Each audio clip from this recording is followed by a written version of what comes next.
काँग्रेसचे नवनियुक्त उपमहापौर तारिक मोमीन बारी आपल्या सोबत आहेत आणि त्यांची पहिली प्रतिक्रिया आपण जाणून घेणार आहोत। काय सांगाल तुम्ही, तुमची पहिली प्रतिक्रिया काय राहील?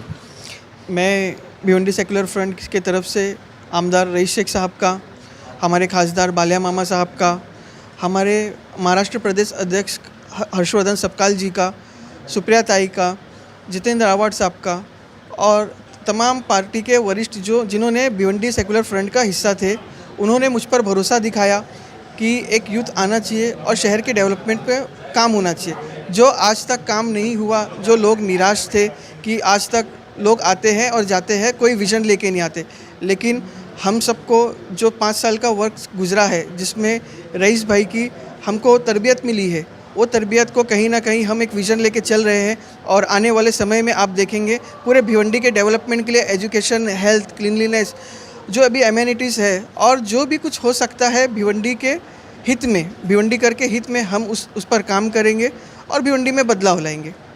जरूर। आमदार सर, तुम्ही काय सांगाल, ज्या पद्धतीने ही पूर्ण निवडणूक प्रक्रिया आपण पाहिली, पूर्ण निवडणूक पाहिली आणि संपूर्ण प्रक्रियेमध्ये तुम्ही या ठिकाणी अदृश्य शक्ती म्हणून तुम्ही सांगत होतात, आज तुम्ही काय सांगाल?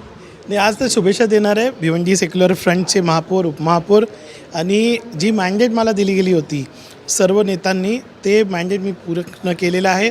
आज भिवंडी शहर सेक्युलर आहे, आपला देश सेक्युलर आहे, संविधान सेक्युलर आहे आणि भिवंडीमध्ये आता महापौर आणि उपमहापौर पण सेक्युलर फ्रंटचे आहेत। मी सर्वप्रथम हर्षवर्धन पाटील सपकाल साहेबांचा खूप खूप धन्यवाद म्हणणार आहे, कारण त्यांनी आम्ही सर्व नेत्यांना, वेगवेगळ्या पक्षांचे आम्ही आहेत, कुणी काँग्रेसचं आहे, कुणी समाजवादीचं आहे, कुणी NCPचा आहे, त्यांच्यावर एवढा विश्वास ठेवला आणि आज भिवंडीमध्ये एक सेक्युलर महापौर आहे आणि एक नवीन तरुण उपमहापौर झालेला आहे। खरं बघितलं तर राष्ट्रवादी शरद पवार गटाचे नगरसेवक असतील किंवा काँग्रेसचे नगरसेवक असतील, मोठ्या विश्वासीने तुमच्यावरती त्यांनी विश्वास ठेवलेला होता आणि तो विश्वास तुम्ही खरा करून दाखवलेला आहे।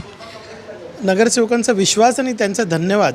इथे प्रथा होती की काँग्रेस आणि समाजवादी पार्टी प्रत्येक वेळी एक फुटते, पण यावेळी आम्ही वेगळं केलेलं आहे, महायुती फुटलेली आहे। तर मी माझे जेवढे नगरसेवक आहेत, सहकारी आहेत, ज्यांनी एवढा त्रास घेऊन 1 महिना घराच्या बाहेर राहून एकत्र राहून जी शक्ती दाखवली, ती शक्ती समोर काहीच टिकला नाही आणि आता आपल्याकडे तारिक मोमीन म्हणून उपमहापौर आहेत आणि नारायण चौधरी म्हणून महापौर आहेत।